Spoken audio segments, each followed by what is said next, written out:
The best place to really demonstrate what could be or what needs to happen is getting policymakers out on the river, and then, of course, getting kids out on the St. John's near their communities where they understand this great asset they have right in their backyard. As the Army Corps has deepened and widened and taken out sandbars and straightened the St. Johns River, that's provided a super highway for the larger boats to come into and barges to come to the port. But it's also created a super highway for the Atlantic Ocean to come further inland. And so it's accelerated the impact of sea level rise. Hi, this is Brent, the Climate Guru. Welcome to our podcast. I hope you enjoy it. And go to our website, theclimateguru.org, and check out our other work, writings, and podcasts on a variety of environmental topics. Thank you. We have a very exciting podcast for you today. We're going to be talking about wetlands, which at first sounds a little boring, swamps, bogs, but are really some of the most important habitat on the planet, in the country, and in Florida, which we're going to specifically talk about. Wetlands provide all of our fresh water that we drink. Interior wetlands include lakes, rivers, swamps, bogs, fens, and so on. And then we have coastal wetlands, which are estuaries that may be mixed of salt and fresh, and mangroves. We're going to talk about wetlands in general, the loss of wetlands in the world and in the United States. And then we have a very special guest that we're very pleased to have with us today, which is Lisa Rinaman, who is with the St. John's Riverkeeper in Florida. The St. John's River, of course, is 310 miles long in northeast Florida. It's one of the most important watersheds in Florida and in the country. And Lisa is going to tell us about the wonderful work that is being done by the St. John's Riverkeepers to preserve the St. John's and to engage in lobbying to further that interest. So we'll be introducing our special guest in a couple of minutes, and let's just back up a minute and review what wetlands are. It's any river, lake, bog, and it provides all of the fresh water that we use, that we drink, that we use for farming.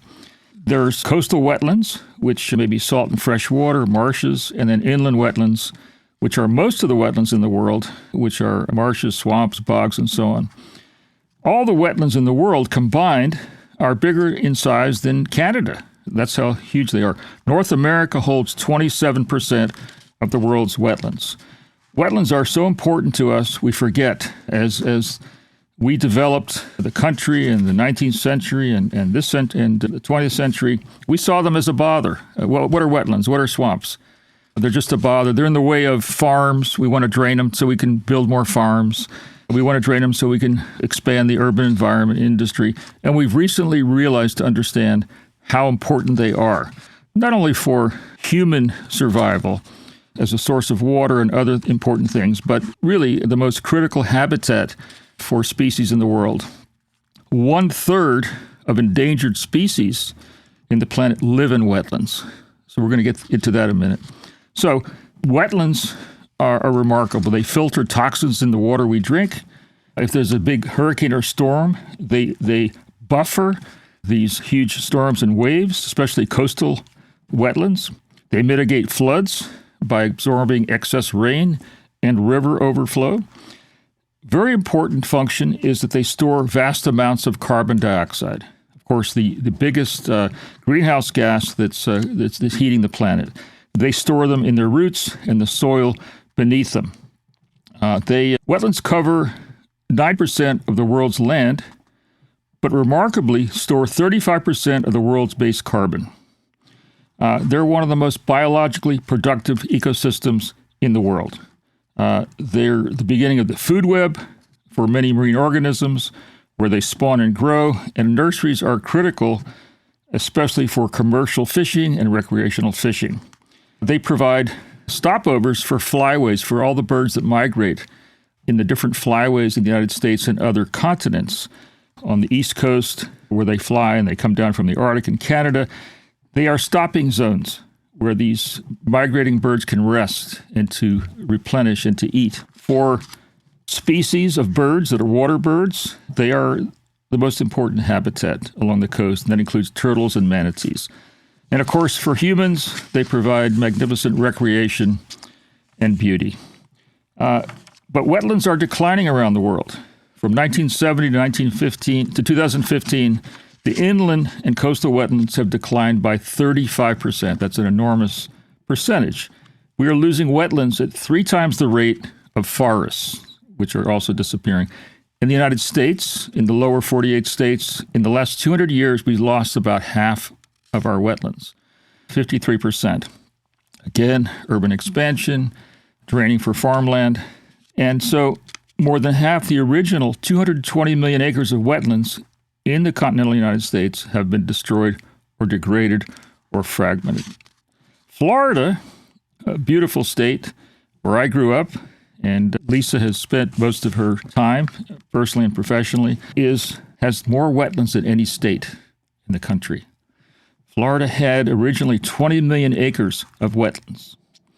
Of course, we know how Florida's developed. We have 20 million population now, and we have now 9.2 million acres left, down from 20 million, which is still the largest amount of wetlands in the country. The St. John's watershed, which is one of the most important wetlands, covers 9,000 square miles, nearly 16% of Florida's rivers. The St. John's has been named as one of the 14 American heritage rivers and was number 6 on the 10 most endangered rivers. At this moment, I have the pleasure of introducing Lisa Rinaman with the St. John's Waterkeepers. Tell us, Riverkeeper, how are you doing today, Lisa? I'm doing great. How are you doing today? Great. Well, we're so pleased to have you. Please tell us, if you would, what the St. John's Riverkeepers are and what is your main advocacy and function. Absolutely. Thank you so much for this opportunity to talk about, one of the most important features of the St. John's, and that is our rivers wetlands. We are a nonprofit advocacy organization, part of the Waterkeeper Alliance. There's about 350 waterkeepers around the world. There's 15 in Florida. And I'm very honored to be the Riverkeeper for the St. John's River, which, as you mentioned, is the longest river in the state of Florida. It covers 16% of the area. And it has amazing wetlands, but those wetlands are under threat. So there's a lot of work to do.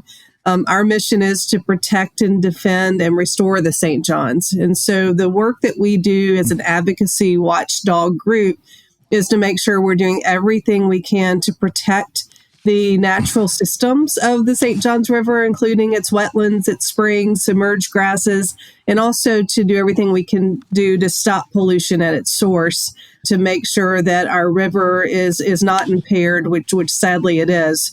And all that's interconnected. And so every day we look and figure out ways that we can give the river a voice and make sure that the decisions that are being made in Florida are restoring or protecting our great river for future generations. Wonderful. If you could describe for us what the St. John's River was like before European human development. We know the Timucua Indians lived there, Native Americans for thousands of years. They have great respect for natural areas.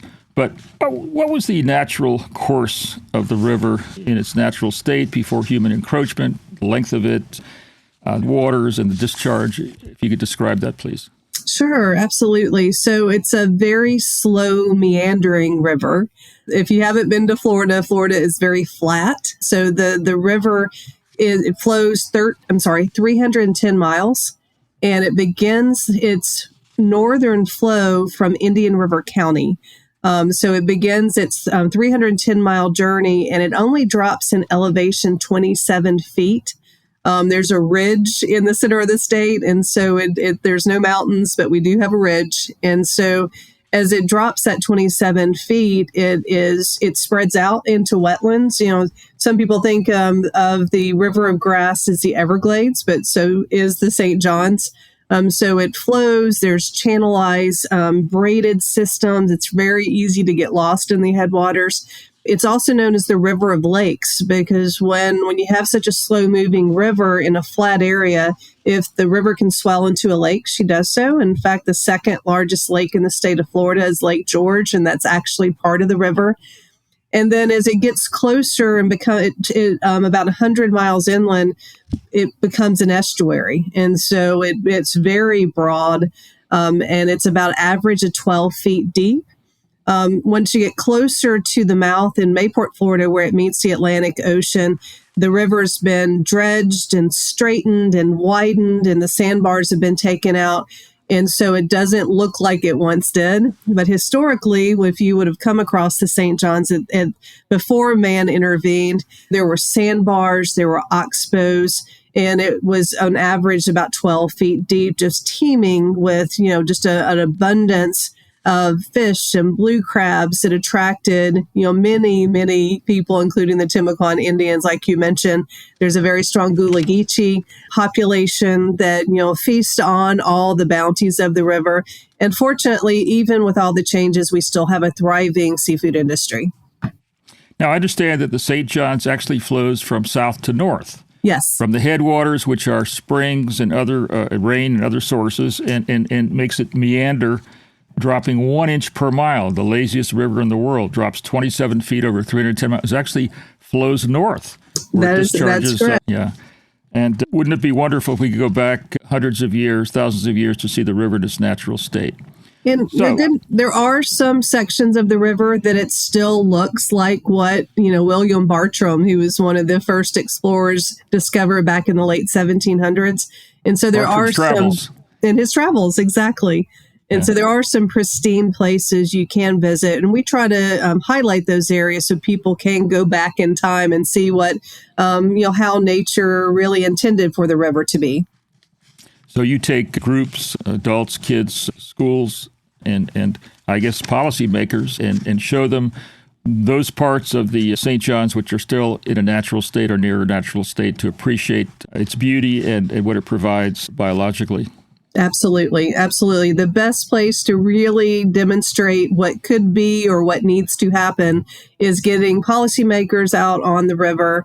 And then, of course, getting kids out on the St. John's near their communities where they understand this great asset they have right in their backyard is something that is really important to the future of our river, but also important to all the communities that are lucky to live in the St. John's River watershed. Yeah. The St. John's, I understand, has a watershed of 9,000 square miles. It's 16% of the area of Florida. And, of course, Florida's exploded population-wise since after World War II. I understand it flows through 12 counties, and there's 5 million people in cities along the St. John's. That's quite a pressure on the river and its natural systems. It is, and the interesting thing about the St. John's River, we have urban pressures, we have rural agricultural pressures. It's a spring-fed river. There's more than 100 freshwater springs that are part of the system.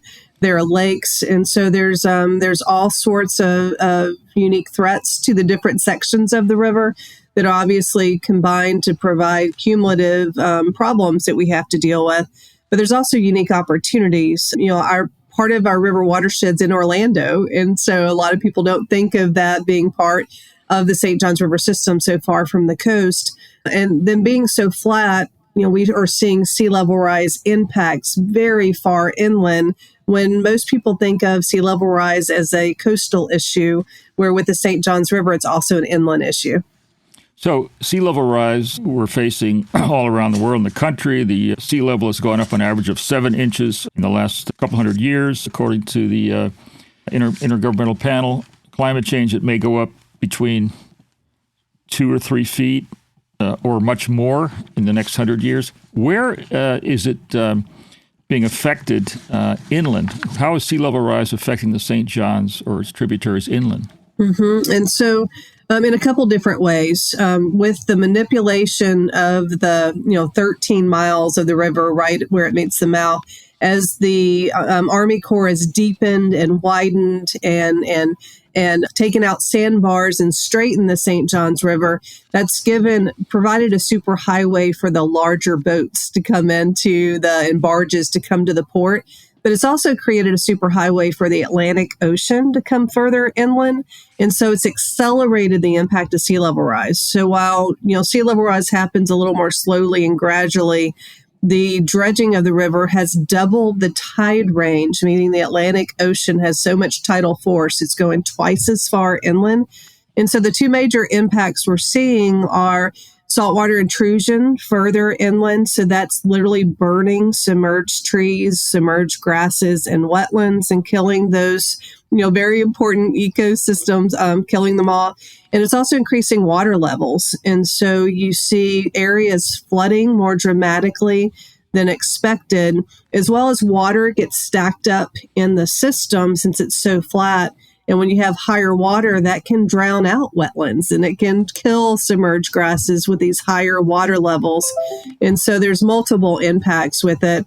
And that's just going to get more intense, increased flooding, due to sea level rise as well. So the salt water coming in from the ocean, the Atlantic Ocean, coming further inland is affecting the freshwater habitat deep in the river. Absolutely. And some of the fishermen get excited because they're catching, saltwater species further inland. But, 90% of the organisms that we fish, whether recreationally or commercially, they depend on a different fresh saltwater regime at different points of times of their life cycle. And so the further you get freshwater away from the saltwater, you start seeing a reduction in blue crabs and other commercial fisheries. And so there's a real economic impact, as well as, we're just seeing the St. Johns River change dramatically based on the saltwater intrusion and higher water levels. So we have saltwater intrusion coming from the Atlantic. We have runoff from farms, particularly nitrates that increase the amount of bacteria and other organisms. I understand that the foundation of the health of the St. John's is the submerged aquatic vegetation. Yes. I guess that's the grasslands that grow on the floor of the river. Could you tell us about that and how important that is to the health and life of the river and how that's been affected by human encroachment? Yeah, absolutely. So the eelgrass is equally as important to the submerged aquatic vegetation. It's mostly eelgrass. Is the foundation of our fisheries. It's important habitat. It's the nurseries. And so it goes hand in hand with the wetlands. You have the wetlands along the side, and then you have the submerged grasses. And when you have both a healthy system, they really work in tandem to provide that habitat that's needed for our fisheries. It provides habitat for endangered species like our manatees, and as well as they're the kidneys of the river. So they filter out this unfortunate pollution that's going in. They protect from erosion because they, keep the banks and they keep the river bottom all intact. And they also help protect on the wetland side, of course, as you mentioned earlier, provide flood control. And they can buffer, the banks. And so the grasses, if you don't have the grasses, then you lose your fisheries. And then you also start having more challenges from pollution. And sadly, we lost about 100 miles of submerged grasses after back-to-back hurricanes. And due to this higher water levels and higher salt content, those grasses are struggling to come back. Right. So of 310 miles of the course of the river, you've lost 100 miles of the eelgrass. And is that combined with both recent hurricanes, as well as runoff from agricultural areas, industry, and saltwater intrusion? Is it all those Absolutely. Forces? Mm-hmm. It's a combination of stressors that are undermining the health of those grasses. And then when the grasses grow more slowly, they succumb to grazing pressure. And so it's a critical importance that this 100-mile estuary that is so, once was so vibrant and so productive, we have to do everything we can to not only protect the wetlands that can protect from runoff and pollution, but also to get these submerged grasses back. And so we've been committing a lot of the work we do to doing everything we can to identify those stressors and provide opportunities to reduce impact to give our eelgrass a fighting chance. Tell us how you're accomplishing those objectives with state, county, federal policymakers. What have you been able to accomplish in terms of educating policymakers on those different local, state, and federal levels? What have you asked them to do, and what have you been able to accomplish in terms of protecting the river and the eelgrass? Absolutely. So, one of the couple strategies, one is to make sure that there's ample data. If you don't have the science behind you, you're not going to be able to get action. And luckily, the agencies have collected data over the years, but they weren't actively doing anything with it. It was more of the collection. It was sitting on a shelf. So in 2023, we launched our Save Our Rivers Grasses expedition, and we selected an 80-mile stretch of the St. John's that was most at risk. And we put together 15 sites that were homeowners. So we actually would go to these 15 sites during the growing season and literally meet with homeowners and get in the river and look for grasses. And we could find those submerged grasses. Then we would measure the canopy heights, the density, and then take water quality information. And then do that over the course of the growing season so we could look at changes and understand what types of stresses, what types of things we're dealing with. And then we use that combined with the longer record that the agencies had to start a public conversation that would bring attention to the stress that were killing off these grasses and causing them to struggle.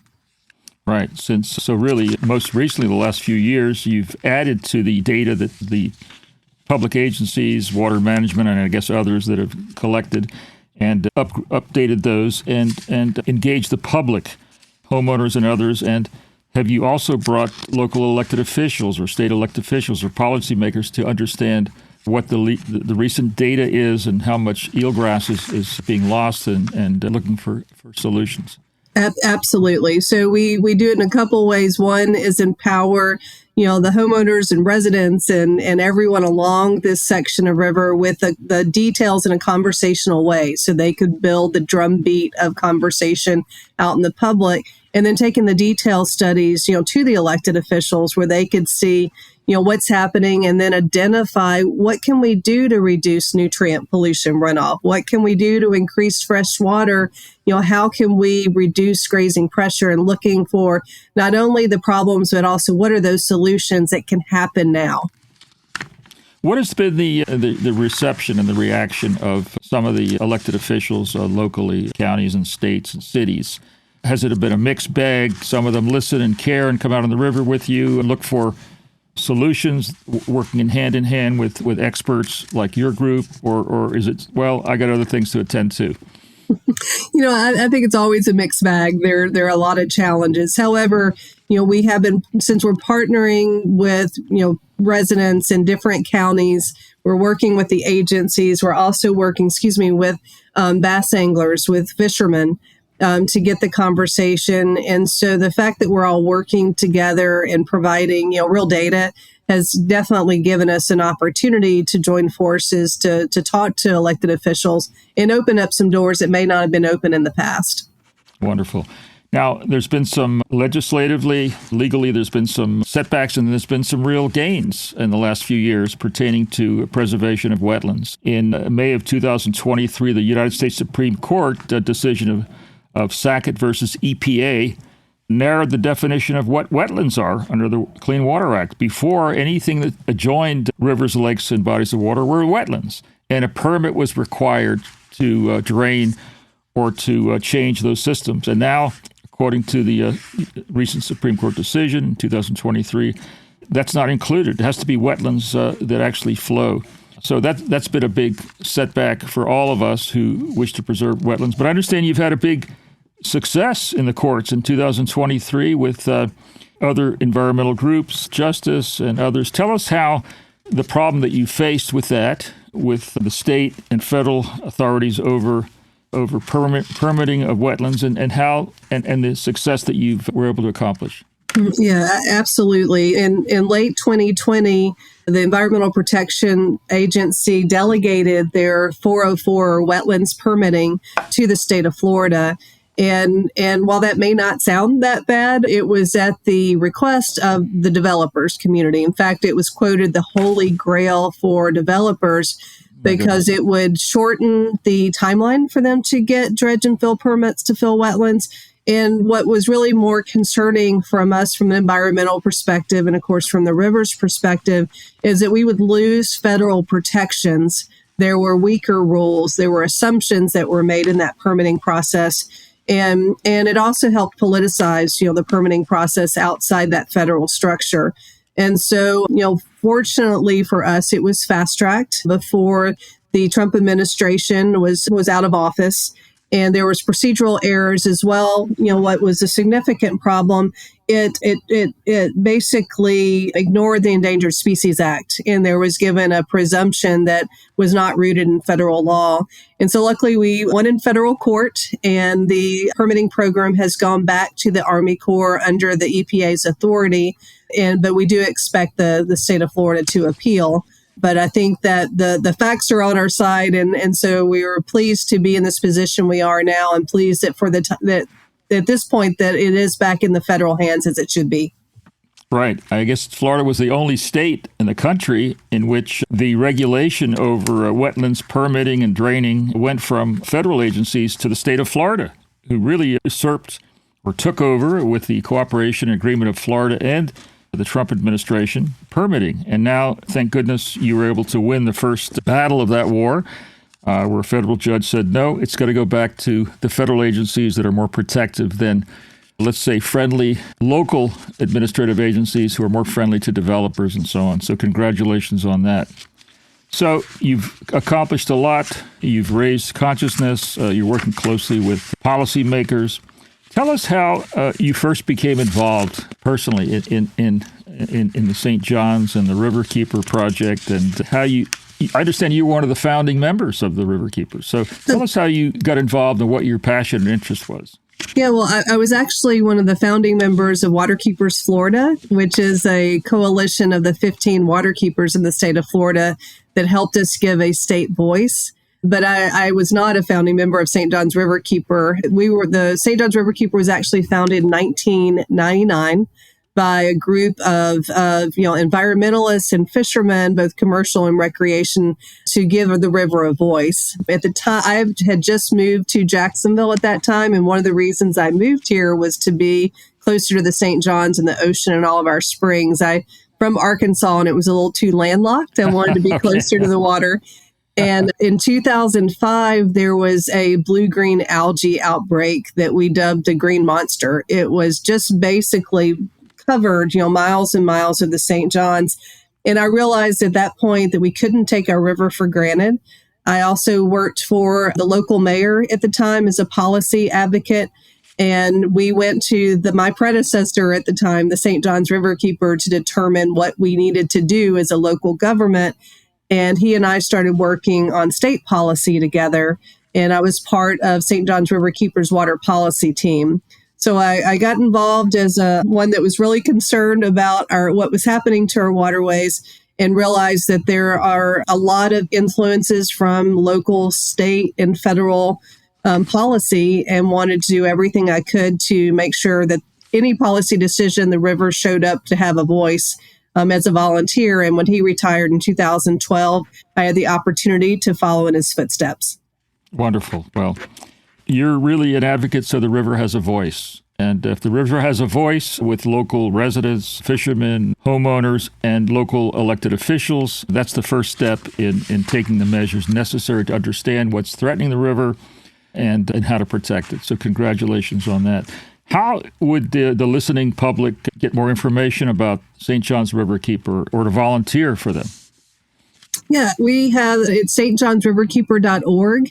We have everything we work on, from our advocacy programs to our volunteer programs, educational programs for kids. Everything can be found at our website or on Facebook or our social media platforms. There we have a database for volunteers where they can sign up to hear more about the different types of volunteer opportunities, whether it's the science side, the policy side, or if they want to get out and do a cleanup or do an activity with the public. We do a lot of tabling at events. Of course, it's Earth Day coming up, so we have lots of things going on. I understand that next month is Wetlands Month. Am I right? The month of May? I think you're right. Yeah, the month of May, and so we take advantage of any opportunity to talk about the threats, but really focus on those opportunities and how people can make a difference. Wonderful. Lisa Rinaman, St. John's Riverkeeper, thanks so much for all your hard work and your colleagues. Keep it up. We'll be checking back with you periodically to see the progress that you're making and the challenges you're facing. Thanks so much for sharing this time with us. And Brent, the Climate Guru, signing off. Thanks very much again, Lisa. Thank you. Thank you for listening to our podcast. I'm Brent, the Climate Guru. You can find more information about our work, our podcasts, and our writings and other information by looking at our website, theclimateguru.org.